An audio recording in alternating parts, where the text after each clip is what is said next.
All right. Well, welcome everybody. Thank you for joining the June partner webinar. I can't believe it's June already. As you always know, this is being recorded, so if you need to drop for whatever reason, I will be sending out a recording later today with a little recap. Keep yourself on mute if you don't mind, just so we don't have any distractions behind us. But if there's any questions or comments, the chat is open if you want to pop them in there, or come off mute and talk to us if you would like. I'm sure we'll have time at the end as well. But I wanted to introduce our guest speaker today. So we have Jen here. She is the CEO and co-founder of The Solo Trainer. So Jen has over 20 years of experience in the health and wellness industry. She began her journey as a registered nurse before transitioning into group exercise and then personal training. She's worked in several different gym settings and has witnessed firsthand the joys, the struggles, and the impact of independent training. So, which is why she created or co-founded the Solo Trainer. And Jen is here to talk about how to build client loyalty. So, Jen, thank you so much for joining us, and I will pass it to you. Great. Thank you so much, Hillary. I'm excited to be here talking to you all that are in person, as well as those that are catching the recording later. Like Hillary mentioned, I am a former registered nurse that's turned into Fit Pro. And I think there's a pretty common to see that in our industry, people who were career changers. I left, I've done, Group X training and managing, and I did leave to work for myself, left the gym setting about 8 years ago because I needed a better balance of family time, but I still really wanted to do what I love, and that just seemed like a better fit at the time. My daughter, she was about 8 years old. Now she is about to finish her junior year of high school. So we're in into our senior year. So at any rate, I uh, have had my own independent personal training business for 8 years now, full load of training clients. And now I'm excited, as Hillary was talking about, with the Solo Trainer, of just helping trainers launch and grow their business and really helping us fit pros like to show our value. So the Solo Trainer, just to give a little bit about those for people who are thinking about making the leap from a gym employee into their own independent business. I'm like giving it all out on what you have to do to start a business. I found that over the years of colleagues asking me what to do to start a business, there's not a resource out there for there, and there's so much behind that. And so that's the Solo Trainer came to me working out one day, and so that's my second passion business that I'm excited. But in any case, what I'm excited is going to be talking today, discussing tips for developing the long-term clients and Group X participants. And I'm also sharing tips, but I'm also going to share at the end a little bit about why that's really important, that we need, why we need to think about serving them beyond the workout. And, a really part of my passion is also helping us kind of elevate our industry. And we'll talk a little bit about that too.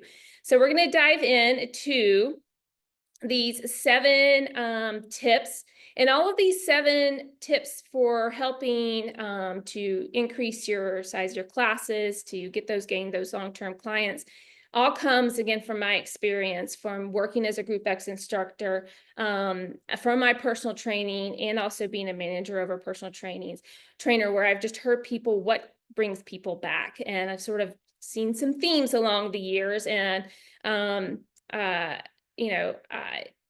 many of my examples are from my personal training experience. Uh, uh,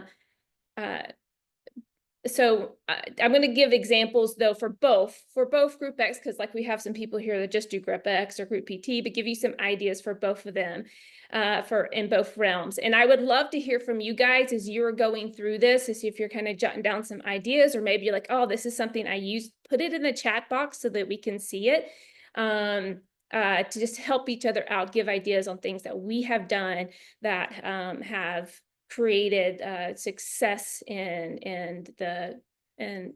doing what we love in our group exercise, in our training sessions, and all of that. So, all right, moving on to the first tip that I've got for you guys, and that is active listening. People really want to be heard and understood. And for an instructor, what this means, if you're a group instructor, about really getting to know what brings people into your class and what they hope to gain out of your class. Taking that time, finding out those details about them. Um, I it's an option too is about writing some stuff down. Sometimes my memory's not the best. I may have just spoken with someone at the end of class. I could like completely forgot all the details they've told me. So if I'm able to, what I've tried to do, and I've done this too when I meet people, when I was working on a trainer on the floor, is I maybe grab my phone, put a couple of quick notes down, or maybe write something down about their name and the details. Maybe do they have some kids, or they're coming here, this is their first time, whatever little details. So when you see them again, you can kind of pop into those notes and be like, "Oh, hi, Susan, good to see you. How are your kids?" So that kind of just shows um, that you're listening into what they're that their person, who they are as a person, but also the fact of like what brings them in, getting to know your people and your why, so that you can help them feel like they're comfortably in the right kind of place. And for trainers, it is definitely super important as we are meeting with a client to really understand what their true goal is, what their true why is, um, and what do they really want to get out of training. Uh, and that you want to highlight the one that is just so important is you can't program without knowing that, but you want to highlight the reasons why you are programming and why you've chosen the specific movements and workouts and suggestions for you. I'll give you an example for one of my clients. One of my clients, who's 76-year-old, is an avid cyclist, and he just over a year started working with me. And he was very clear when he came in that he wanted nothing that was going to inhibit his bicycling.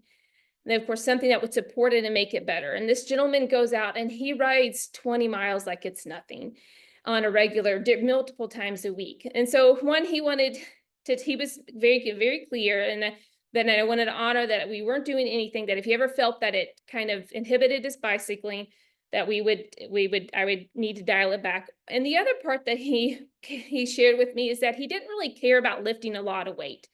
It wasn't a big deal to him to know that he was increasing in weight and reps and all of that. And as a trainer, that can be a little bit of a struggle because I know the importance of really sort of challenging yourself with weights. We know that as FitX people. But for him, if I was to try to push heavier stuff on him, he'd back off and he may have not even stayed with me. So you have to kind of walk that fine line of like what they really want and what you know that they need, actively listening, because it's better that he comes in and he gets some activity and mobility and other stuff in and not stress about how much he's increasing in weights. So the conclusion here is really get to know your people, their goals, their reasons why, um, and use that also to reinforce about why they should come to your class or why they should work to you. And so in the end, the why should you use active listening for a retention tip? Because no one likes working with someone who doesn't listen to them. Bottom line. All right, moving on to tip number 2. It is to be honest and upfront. No untruthful promises. And here's what I mean by this for being upfront. Whether to be honest with someone about whether they are not a good fit for you, for either your training style, your experience, the classes that you teach. Sometimes people come into us and it's really not the best fit. And I think we need to be upfront about that. And if that's the case, and maybe refer them to somebody else that they think is a better fit. And I've had occasions before where I've worked with clients that have already had potential clients come to me, and I honestly knew that we weren't going to be a good fit for particular reasons. And so I had to be upfront with that and try to refer them to someone else to see. Also being upfront, there's many times when I've had spouses who would want to sign their significant other, someone sign up a partner up for their for training. And I have to be very upfront in the fact that that's really not a good idea. My experience has been with that is a lot of times people need to have the desire to come in themselves. And sometimes it's not ended very well for the partner when they're like, what, you got me personal training? What are you saying? So being upfront and honest about those kinds of things. All right. For being honest, here we want to, like, if they um, ask you about something and you're not knowledgeable about it, just admit that you aren't. Um, just say, I'll find out, I'm not aware, instead of pretending like we know when we don't know. But also, this is not being honest about not promising results that you're unsure of, like that you can guarantee whether they're going to, you'll definitely be in my class, you're going to get thinner and fit in your jeans better, or being able to achieve some major fitness goal when we're really not so certain. And I get an example. I have a client who is came to me and started working with, and he was 80, his 80s, was 81 now, avid runner, did 10 mile, 10 milers, like, and marathons and all that. And he ended up having knee surgery, and he was still recovering he was fully recovered post his knee surgery, but he had not gotten really back into running quite as well prior to having his knee surgery. And so he's coming in saying, can you help me get to this 10 miler that was in April?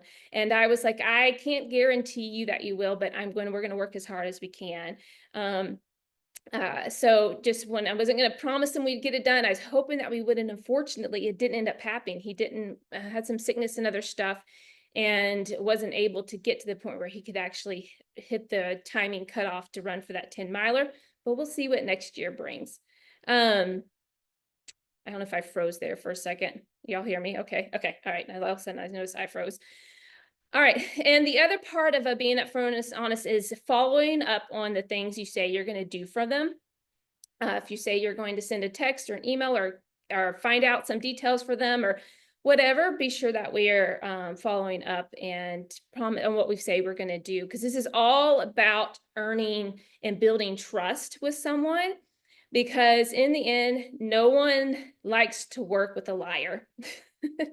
No one wants to work with a liar. All right, let's going on to tip number 3. And those that are coming in, welcome.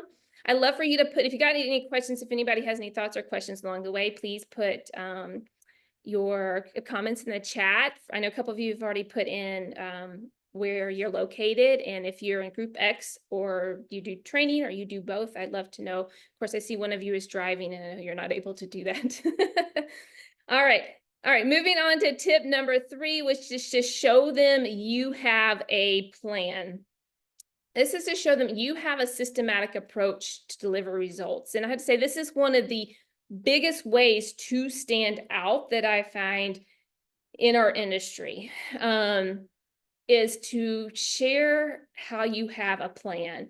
And so for instructors, how this kind of applies is really explaining to your participants in your class about how you really take the time to craft and create your class, and how they benefit from it. And even if you don't say create your classes from scratch and you use another sort of like, choreographed or whatever curriculum, explain why you chose it and how they benefit from it. So they sort of understand that you've really thought and you have some thought into this class and the benefit and why they should take it. And for trainers, this is a big, as I said earlier, this can really set you apart big time.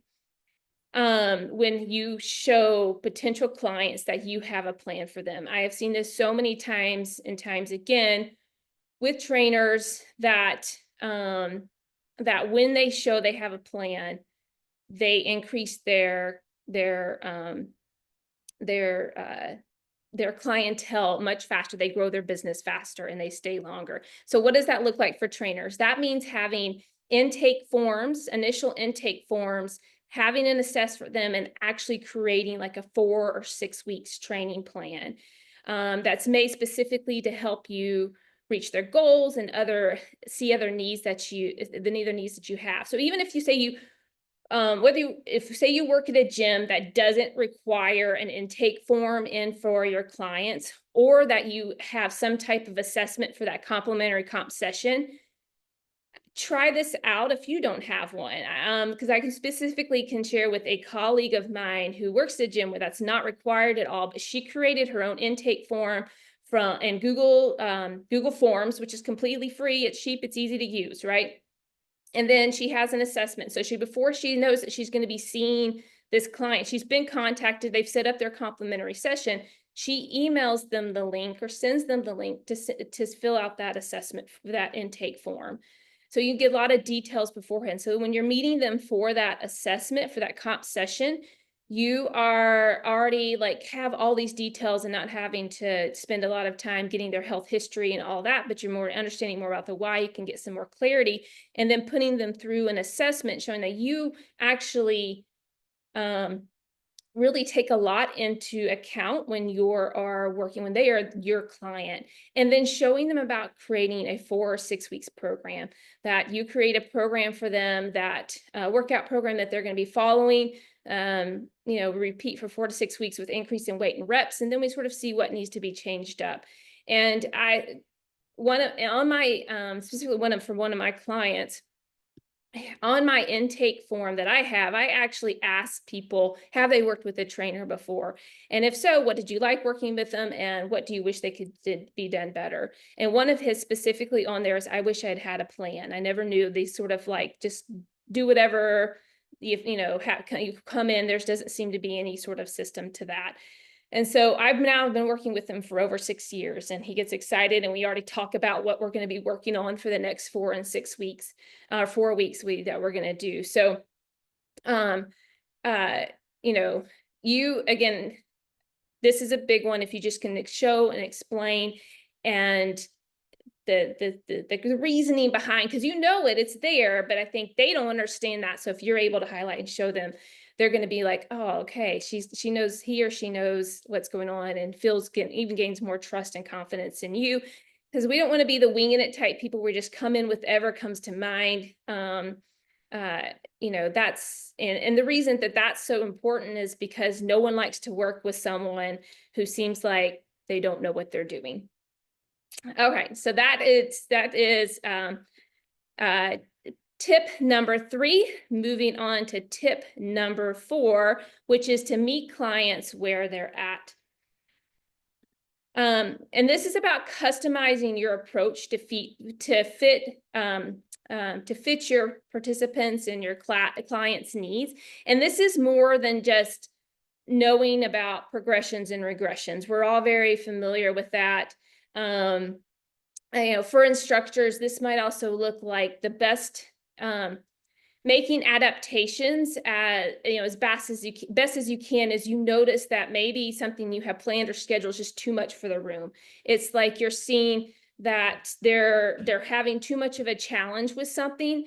So changing it up, adjusting for that, rather than letting half the class suffer through something, and pivoting, pivoting your class. If you had something structured, you started with it, it doesn't look bad on you if you are to pivot. Sometimes we're concerned about pivoting and making some sort of change based on the class because we're concerned that it might look like we don't know what we're doing. But actually, if you there's nothing wrong with saying, man, owning up to like, you know what, I'm going to make some changes. Well, this looked really great when I had it in my head, but once I've seen how it's kind of playing out right now, there's some changes I think would make this better than what I had planned.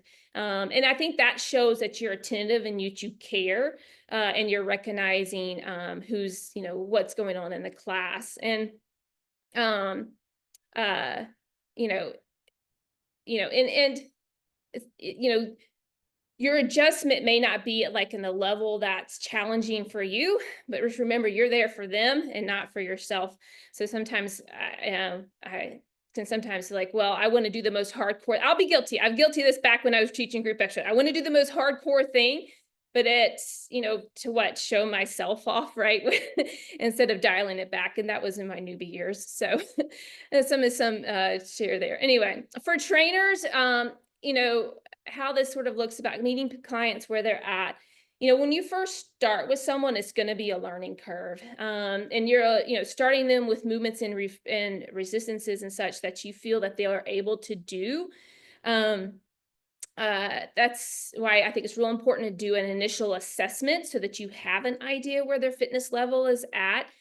And, I even let clients know this, that, even though I create a program, it kind of takes me a week or so to be sure we're at the right level, and constantly getting their feedback on, is this challenging? Is this too challenging? Not challenging enough?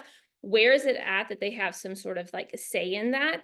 And because the goal is really, you want to get them to that point where things are challenging, but yet they feel successful. So we want to help them feel successful in the end. I had one of my clients that started working with this. This is one of the reasons he said he enjoyed working with me. He wasn't much of a gym person. He wasn't as familiar being in a gym. And I was meeting with him at the gym in his apartment. So he had other people around him, and a lot of can feel kind of uncomfortable when you don't know what to do, but I managed to meet where he was at, and that made him feel comfortable and not embarrassed about where his current fitness level was at, because he knew it wasn't wasn't very good, and but yet he felt challenged and successful. And that's why he enjoyed working with me. 'Cause a lot of people won't return to their classes or their training if things are too hard and they're not feeling like they're able to achieve and get some wins. So meeting clients where they're at, why is this important? That's because no one likes working with an uncompassionate drill instructor. All right. Okay, moving on to tip number 5,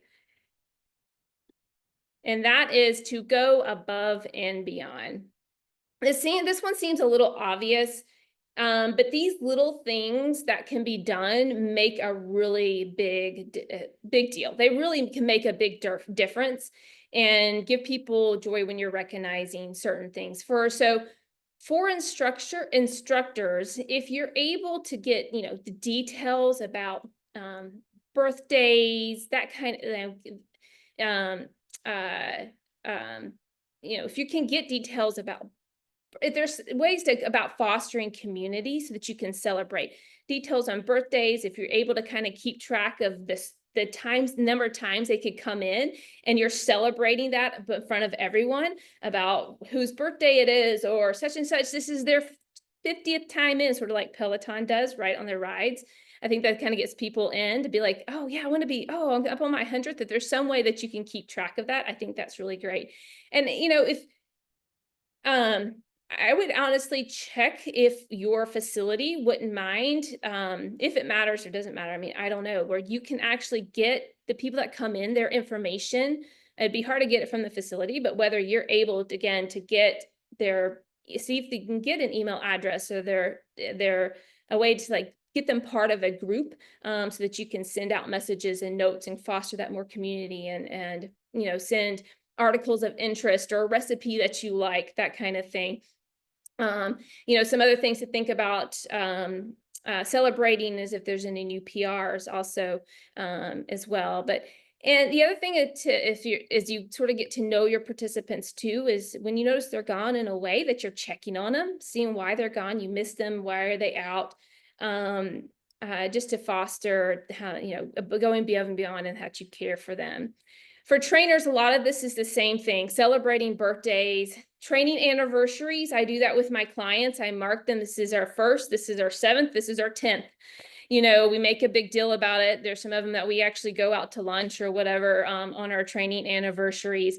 And definitely if they reach particular goals or PRs or markers, we celebrate those. I had one client who had reached a weight loss goal that he'd been, working hard on.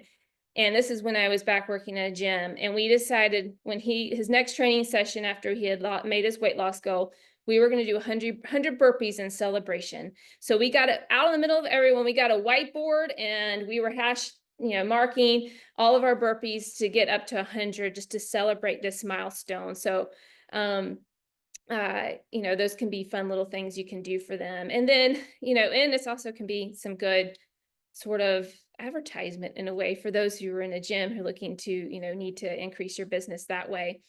The other thing is to, of course, to check on them when they're sick and they're out, they're out, but also they have big things going on in their life. I had one particular client who runs a very large organization, and as you guys know, if you've been in this, you just develop such deep relationships with the people that work with you, whether they come to your class on such a regular basis, or of course you've been working with them for years as trainers. And so when she'll tell me about she's got a big presentation coming up or something like that. I'm usually send her a message that morning. Hey, hope it goes well today. I'm sure you're going to nail it, that kind of thing. Or, if something big happens, like I've recently had a client that's gone away due for as taking a pause because there's been a family emergency. And I have, been messaging to see how her family member's doing, because I genuinely care. Like you want to show that you care about them beyond just like the fact that they, they help, they pay you money, or that you just care beyond just the workout.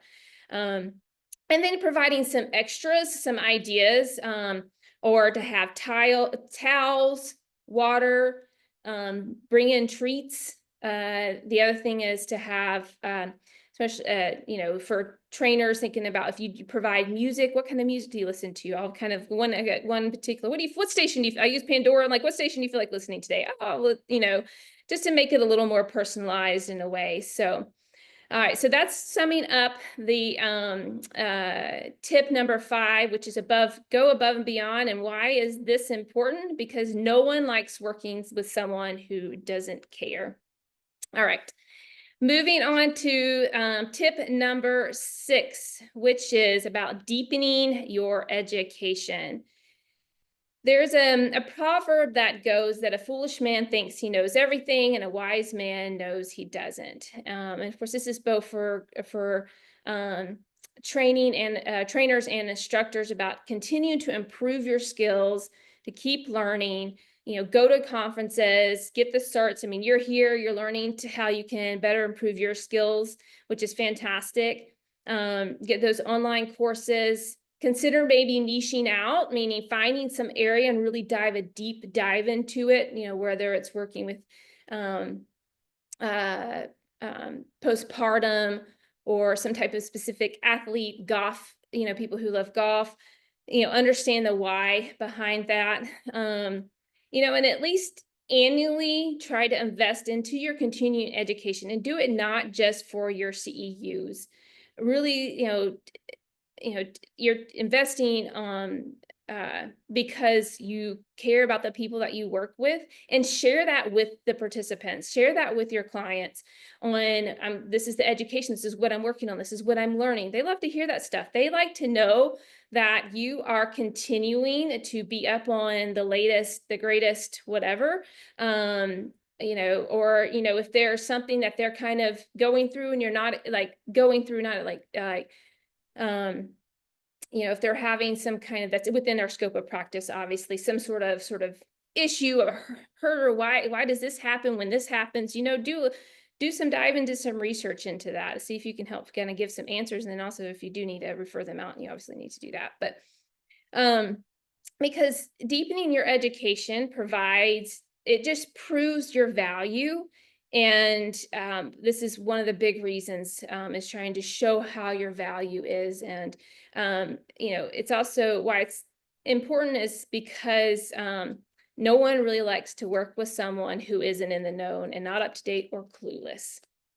All right, so you don't want to be that person. Okay, on to our last tip here, and that is to exude professionalism. All right.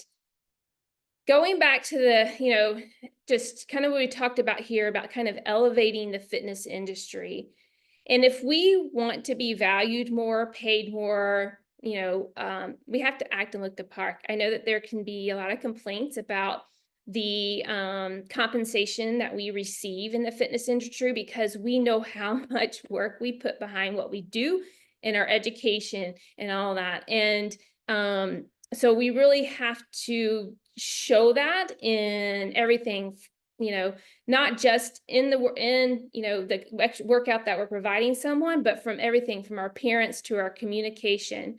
I mean, if people are paying a lot of money, a lot of their hard-earned money to go to classes, to go to work with a trainer, and if you were paying a lot of money, what would you expect in return for those services? Um, for instructors, you're on time. You have everything ready to go before class starts. You're nicely dressed. You've got a great positive attitude. You're not complaining about your colleagues or things that are going on at the gym where you work. And then also, at for trainers, is a lot of that's the same for them. But when you're off training, especially at gyms, because other people are seeing. I mean, if you work one-on-one privately, definitely wouldn't be doing this either. But it's kind of the impression that you're giving if you work in the gym, that if you're training someone and you're on your phone and you're not engaged with them, and you're too busy talking with another member or a buddy there, and you're not seem like you are just dedicated to that person in front of you who's paying for you to work for you, um, then uh, you're giving a very bad impression. And I've heard this numerous times from clients, on the professionalism and how important that is for them, and why they've chosen to work with uh,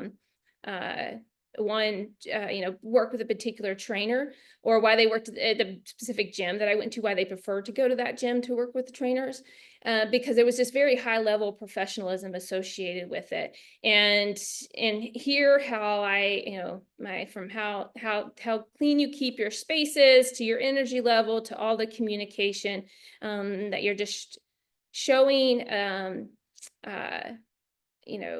that this is just not a workout that I'm just putting you through. Like, this is so much more than that. And so if we want to elevate our industry and been seen, for the value that we provide, then it does have to start with us. And why is this so important?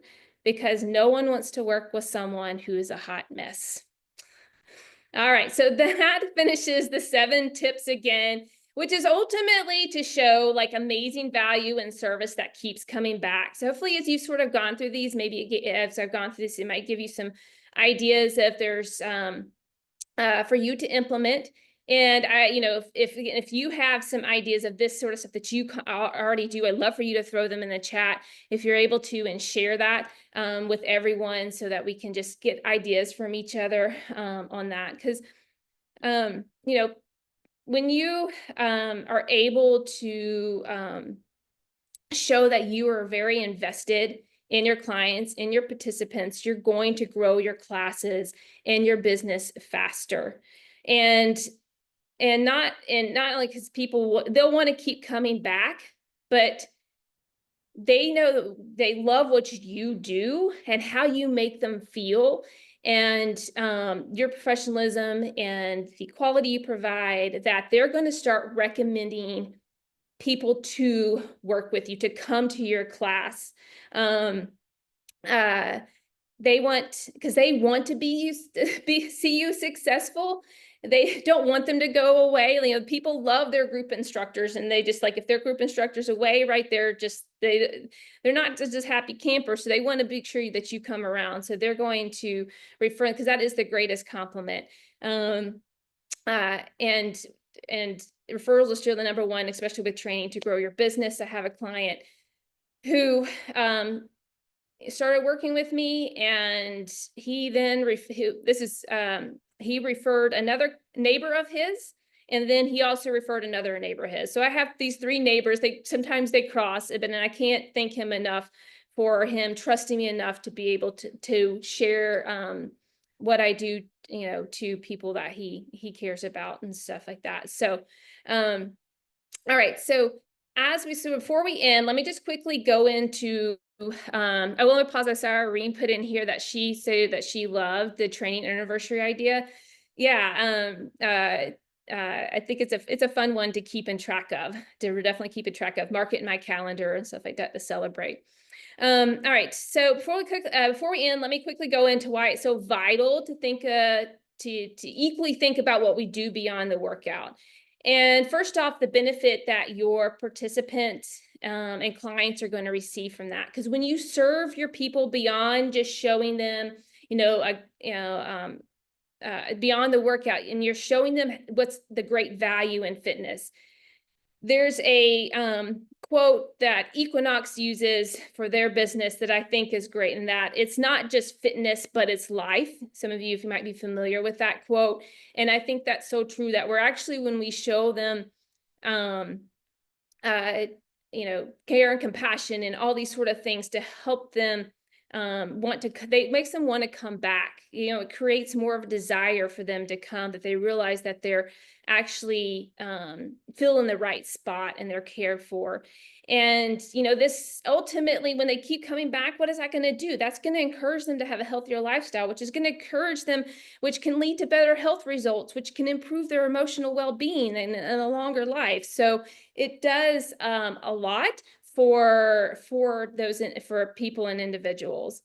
And then also the benefits you when you're increasing how you show your value and improving your relationships with your participants and your clients.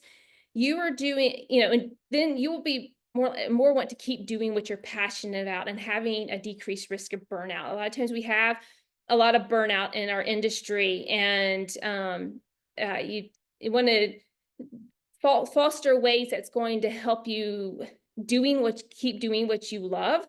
And so when your participants keep showing up and they never want to miss a class, or the clients, they hate missing their sessions, they really want to try and make it up.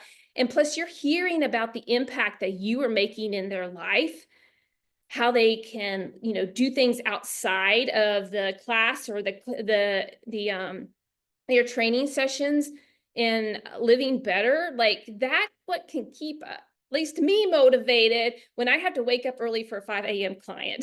When we're having to show up early for those clients, those classes, that's what keeps you motivating. And what I love about us Fit Pros is that we do what we do because we want to help others out. But that fun can be lost if we're not doing things that make us want to stay in. And so we have to be careful that, and we want that longevity. So we want to be sure that you are, putting in, working on other things instead of just putting people through a workout. And then the final bit of this is, lastly, when we're trying to foster loyalty that it benefits us as a fitness industry, we sort of already has mentioned about that. Because it elevates our industry. It shows how valuable we are, our services, the time, all that time and effort we put in, hopefully can lead to some better compensation, better, needs as far as, especially if you're in a gym and other stuff you might need for your class participants or your clients and stuff like that. Um, uh, you know, it, so, uh, I'm trying to figure out how I was going to sum this up in the end here. We really want to we need to, like, again, talking about elevating our industry, and that we want to show that we take our careers seriously, and it's just not a side hustle job. Because especially for those that want a long-term career of this, I'll in kind of what this one last sort of example, or just sharing of something that sometimes for myself, when somebody asks me what I do, I'm hesitant to say I'm a personal trainer. And here's the reason. I'm very proud to be a personal trainer, but I also know, and this happens often when I talk to people, that their vision of when I say a personal trainer is that person at the gym. They don't look like they have a plan for their client. They're there on their phone. They're chatting with other people. And unfortunately, that leaves like a very bad example for those of us who are really serious about what we do, and downplays, this also kind of downplays what all we offer and who we are. And so we definitely have to rise above that, encourage colleagues to kind of set a standard of what it means to be as a fitness professional. And because this is really like a team sort of effort here. All right, so I think I've done enough chatting. I'd love to hear from some of you guys. If you have questions or thoughts or things that you've done that's been successful, I'd love to see it. There's my dog, Jack. So if we have questions, the other thing I'll just pop in and share as I pop up here. If there's someone out there that's thinking about leaving the gym and they want to go out on their own, or they already done that and they want some extra support, they're kind of lost on what to do, then sign up for my freebie that gives you videos and instructions and a checklist and all of that. The QR code's right there. All right, open up. Anybody have any questions?